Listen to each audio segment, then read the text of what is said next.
Salut à tous, c'est Sako. Aujourd'hui on se retrouve pour une nouvelle vidéo. Donc nous allons parler aujourd'hui d'un manga qui a su épater le monde des années 80, qui a fait la concurrence avec Dragon Ball et qui est toujours aussi mythique aujourd'hui. Je parle bien évidemment de Senseiya, ou les Chevaliers du Zodiaque en français. Donc Senseiya, le synopsis est vraiment pas original. C'est les 5 jeunes hommes que vous voyez là qui doivent protéger Athéna. Mais là où c'est original, c'est au niveau de ses personnages et au niveau où ils sont détaillés. Donc c'est aujourd'hui où je vais parler des personnages de Senseiya. Donc d'abord nous allons parler de Seiya de Pégase, qui est le héros de cette série, d'où le nom de Senseiya en japonais. Donc ce chevalier est assez fort, il a fait son entraînement à Athènes. Il est le protecteur sacré de Saori. Et c'est un tout petit peu le lèche-bot, mais nous verrons ça plus tard. C'est plus, donc c'est celui qui sauve. C'est le héros de Shonen de base. Il est le héros de la série. Il a un fort caractère, mais il est tout aussi sympa et agréable. C'est un peu. Non, je vais rien dire. Bon, pour ses moins, c'est justement un héros de Shonen, Neketsu. Donc, forcément, c'est le personnage super saoulant avec ses discours de 3/4 d'heure sur l'amitié, le pouvoir de l'amitié, comme dirait Yu-Gi-Oh! Donc, c'est son principal point faible. C'est ce que j'aime pas chez lui. Mais après, il a un fort carré. Il a un fort esprit de compétition, enfin de compétition. Un fort esprit de combativité. Donc, c'est en mal pour un bien. Maintenant, nous allons parler de Shun d'Andromède. Personnellement, c'est mon personnage préféré. Mais après, chacun voit. C'est un personnage doux et attachant, de mon point de vue, qui a peur de se battre. Enfin, pas qui a peur, mais qui n'aime pas se battre. Il y a une différence. Parce qu'après, une fois qu'il est parti dans un combat, si tu combats contre lui, s'il t'aime pas, t'es un peu dans le caca.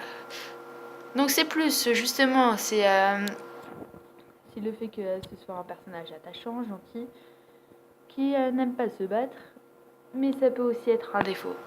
C'est justement ce qui va rentrer dans les moins. Donc dans les moins, il aime pas se battre et ça va l'empêcher de déployer toute sa puissance. Parce que, bon, honnêtement, Shun, il a beau ne pas l'être... il le fait pas comme ça, mais honnêtement, c'est l'un des personnages les plus forts de Senseiya. Peut-être même plus fort qu'Iki. Comme ce qu'on dit comme il le dit lui-même dans la Iki, hein, pas Shun. Il le dit lui-même. Ce garçon-là, qui est allongé à côté, il est bien plus fort que moi. Mais c'est juste qu'il a peur de se battre. Voilà, c'est tout pour Shun. Maintenant, nous allons parler de Yoga du cygne. C'est mon second personnage préféré et c'est celui que je pense être le troisième personnage le plus important de cette saga. Il a été entraîné par Camus, ou alors le Chevalier de Cristal dans Senseiya l'animé. Il fait un magnifique combat contre Camus, donc si vous ne l'avez pas encore vu, il est temps que vous allez le voir. C'est le Chevalier du cygne et son talent de prédilection c'est la glace. Oui, parce que Seiya c'est les météores, Shun c'est les chênes et Yoga c'est la glace. Donc ses armures sont assez jolies, il fait des beaux combats. Non, je pense que c'est un personnage qui mérite le respect. Bon, après voilà. Les plus, c'est un personnage qui se bat bien, qui est fort, qui est pas moche, qui est là souvent. C'est l'un des seuls à jamais avoir quitté Seiya avec Shun. Et c'est justement pour ça que je pense qu'il est le troisième personnage le plus important dans cette Seiya. Bon, après les moins, il ressasse beaucoup l'histoire de sa mère. Sa mère disparue, il faut que j'aille la chercher, ce genre de choses. C'est un peu agaçant à la longue, mais bon, ça peut le faire. Après, bon, il est très très sensible. Honnêtement, il convient bien, mais il est presque plus sensible que Shen. Donc c'est pas terrible. Voilà, c'est tout pour les mondes yoga. Maintenant, nous allons parler de Shiryu. Bon, honnêtement, ce n'est vraiment pas mon personnage préféré, mais je peux reconnaître qu'il est intéressant. C'est un personnage qui est le disciple du chevalier d'or de la balance, donc ça a quand même la classe. C'est il a une copine, ça aussi c'est la classe. Dans Sensei Omega, il va avoir un fils, c'est la classe, donc je peux comprendre que ce soit le troisième personnage préféré des fans. Bon, après, aussi j'ai du mal à comprendre ce casque de dragon. C'est un peu nul quand même. Hein. Enfin, ses armures pètent pas la classe. Il tombe aveugle tous les 3 jours. Avoue que c'est pas terrible. Mais bon, c'est justement pour ça que j'aime pas trop. Mais je sais pas, il a un côté que j'aime pas. Quelque chose. Bon, même si je n'aime pas Shiryu, je connais quelqu'un qui fait des beaux fanarts. Nilink. Donc si vous... celui qui a fait le fanart en plein milieu.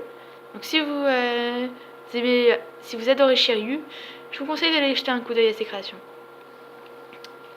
Bien, les plus. Donc Shiryu est un personnage assez attachant qui quitte jamais Seiya, qui fait beaucoup de combats, qui fait beaucoup de combats lors du sanctuaire et qui en tue 2, ce qui est jamais arrivé. Il est très proche de Seiya et il a fait un beau combat contre lui. C'est l'un des seuls qui a combattu Seiya d'ailleurs. Donc c'est ça ses points forts. Après, il a aussi une bonne attaque, la bonne attaque de Rosan Shoryuha, ou alors en français la colère du dragon, dont son fils a hérité. C'est plutôt classe d'ailleurs. Au niveau des moins, bah justement, il tombe aveugle tous les 3 jours, donc c'est pas terrible. Il est quand même assez chiant, hein, on va pas se mentir. Notamment si vous avez vu le film Sentia, la légende du sanctuaire, Shiryu il passe un petit moment à essayer de frimer en montrant toutes les maisons du sanctuaire, en disant ouais moi je connais ça. Donc au bout d'un moment c'est un peu saoulant. Mais bon, ce personnage a quand même un peu la classe. Mais maintenant nous allons passer à un personnage qui pète 2 fois plus la classe. Voire merde. Donc nous allons parler du personnage préféré des fans, qui n'apparaît qu'une fois tous les 10 épisodes. J'ai nommé Ikki du Phoenix. Donc lui c'est le grand frère de Sean et c'est le personnage le plus badass de toute la saison, enfin, de toute la série animée, enfin autant animée que la série. C'est un personnage vraiment classe, avec ses attaques de feu, c'est Phoenix de Gen Maken, ce genre de choses. Il vole souvent la vedette à Sean, mais ce n'est pas un défi, enfin un problème, pardon. Parce qu'après, il se soucie beaucoup de son frère et c'est pas pour me déplaire. Donc les plus, justement, il s'occupe beaucoup de son frère, c'est classe. Il est quand même vachement badass. Il revient comme ça, il peut ressusciter, crever, ressusciter, crever. Bon après je me demande, est-ce qu'il va faire ça pendant toute l'éternité? Non parce que sinon, est-ce qu'il y a eu d'autres chevaliers du Phénix avant lui? C'est quelques questions comme ça que je me pose. Mais bon, ça n'a pas beaucoup d'importance. Allez, les moins. Donc les moins, ils volent pas mal la vedette à Sean, ce qui est dommage. Mais bon, honnêtement, il a pas beaucoup de moins. Hein. C'est quelque chose d'indéniable. À part le fait qu'il apparaît rarement. Mais c'est peut-être ça qui fait que les fans l'adorent. Ouais, j'ai du mal à lui trouver des points faibles. Allez, on passe à la suite. Maintenant, nous allons parler du personnage que je trouve le plus chiant de tout l'animé. J'ai nommé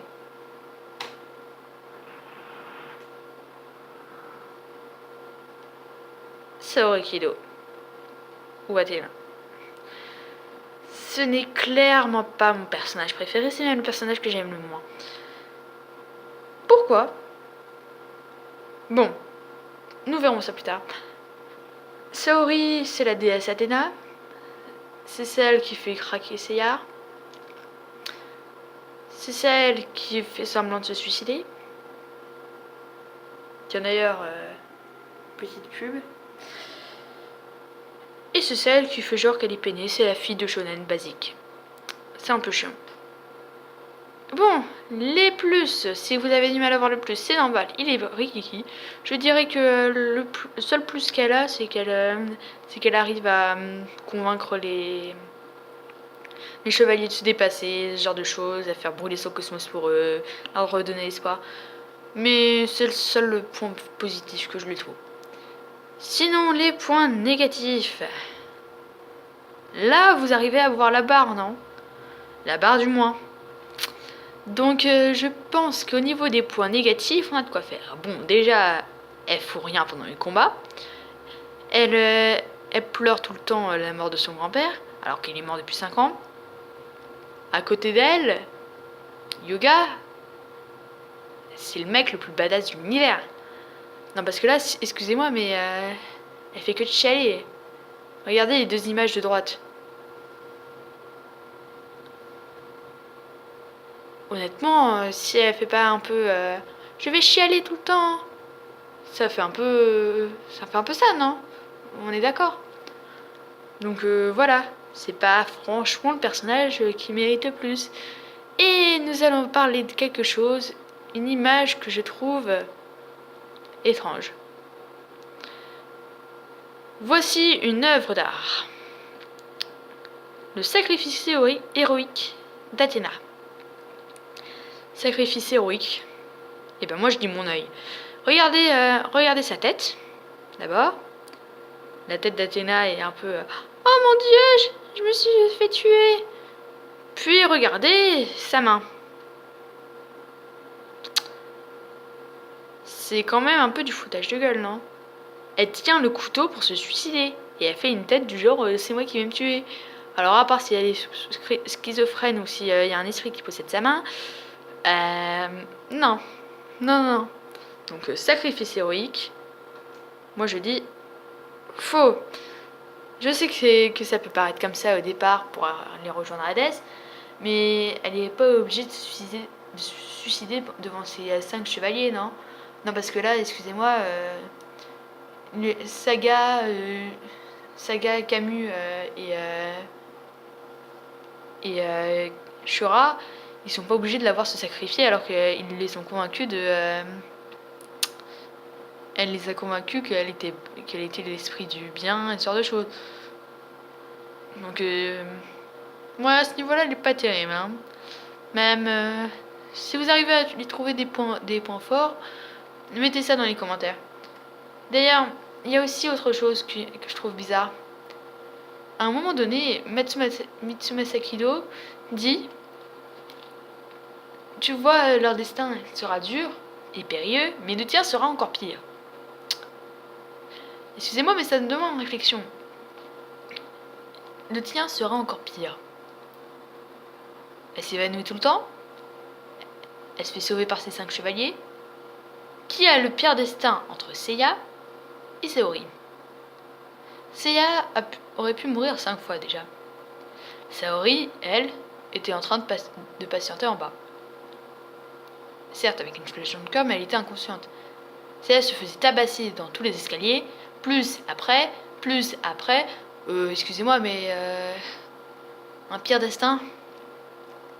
Vraiment qu'il se débouche les oreilles, le pauvre Mitsumasa. En tout cas, c'est pas lui qui verra dans l'avenir. Bon, merci d'avoir regardé cette vidéo. C'était les 5 personnages de SNCA, pardon, les 6. Et donc la prochaine vidéo sera sur Hunter x Hunter ou Maggie. Je sais pas, l'un des deux. Donc je verrai bien, ce sera la surprise. Si vous avez kiffé, mettez un pouce bleu, abonnez-vous, mettez un commentaire. Ouais, non, c'est un peu trop basique ça, j'aime pas ce qui est basique. Si vous savez quoi? Si vous aimez, marquez juste votre manga préféré dans les commentaires. Voilà, c'est tout pour moi. Merci d'avoir regardé cette vidéo. Et je vous dis à bientôt!